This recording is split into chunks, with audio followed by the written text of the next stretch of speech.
वो आवाज जो सीधे दिल को छू जाती थी, वो सुर जो गम में भी सुकून देते थे, और वो इंसान जिनका नाम ही एक एहसास है, जगजीत सिंह। आज हम उस फनकार की कहानी लेकर आए हैं जिसने गजल को क्लासिकल की दुनिया से निकालकर आम लोगों के दिलों तक पहुंचा दिया। स्वागत है आपका एवरग्रीन हिंदी सिनेमा पर। चलिए चलते हैं सुरों की उस यात्रा में जो शुरू हुई थी राजस्थान की गलियों से और अमर हो गई संगीत के इतिहास में। जगजीत सिंह का जन्म 8 फरवरी 1941 को राजस्थान के श्री गंगानगर में हुआ था। उनका असली नाम था जगमोहन सिंह धीमान। पंजाबी परिवार में जन्मे जगजीत के पिता एक सरकारी कर्मचारी थे और चाहते थे कि बेटा इंजीनियर या IAS बने, लेकिन जगजीत को तो सुरों से मोहब्बत थी।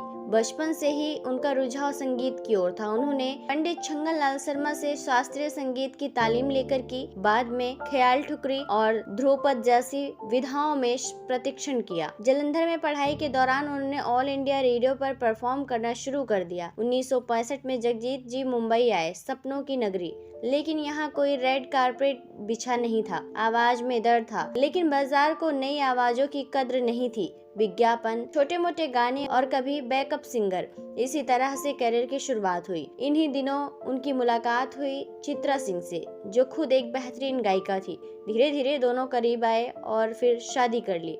इनकी जोड़ी ने भारतीय गजल को एक नया चेहरा दिया। एक जगजीत चित्रा युग की शुरुआत हुई। साल 1976 एक ऐसा साल जो गजल प्रेमियों के लिए मील का पत्थर साबित हुआ। जगजीत और चित्रा ने रिलीज किया एल्बम। ये एल्बम गजल की दुनिया में क्रांति थी। सरल शब्द, सुरीली धुन और आम लोगों से जुड़ती भावनाएं। बात निकलेगी तो दूर तलक जाएगी, झुकी झुकी सी नजर, तुम इतना जो मुस्कुरा रहे हो। इन गीतों ने लोगों को रुलाया, हंसाया और इनके जिंदगी का हिस्सा बन गए। जगजीत सिंह ने गजल को महफिलों और खानदानी स्टाइल से निकालकर रिकॉर्ड और रेडियो के जरिए आम जनता तक पहुंचाया। जगजीत सिंह सिर्फ गजलों तक सीमित नहीं रहे, उन्होंने बॉलीवुड को भी कई यादगार नगमे दिए। साथ साथ ये बात क्या कहूँ तुमसे अर्थ में, तुम इतना जो मुस्कुरा रहे हो, सरफरोश तुम बिन, प्रेम गीत, हर गीत में उनकी आवाज ने जान फूकी।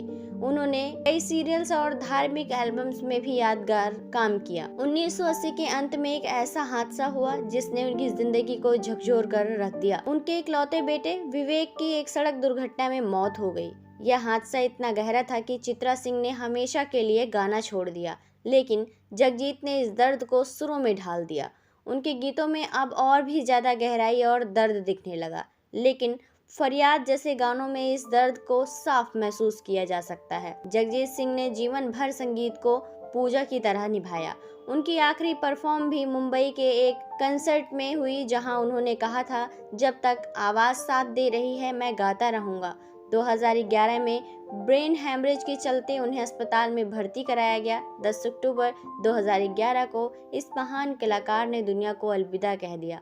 जगजीत सिंह भले ही हमारे बीच नहीं हैं, लेकिन उनकी गजलें, उनकी आवाज, उनके शब्द आज भी जिंदा हैं। वो सिर्फ एक गायक नहीं थे, वो एक एहसास थे जो हर टूटे दिल को सहारा देते हैं। हर तन्हा रात में उनका कोई शेर, कोई गीत साथ होता है। नमन है उस फनकार को जिसने हमें सिखाया कि दर्द को भी खूबसूरती से गाया जा सकता है। धन्यवाद। अगर आप भी जगजीत सिंह को याद करते हैं तो इस वीडियो को लाइक करें, शेयर करें और कमेंट में लिखें, जगजीत सिंह अमर रहें।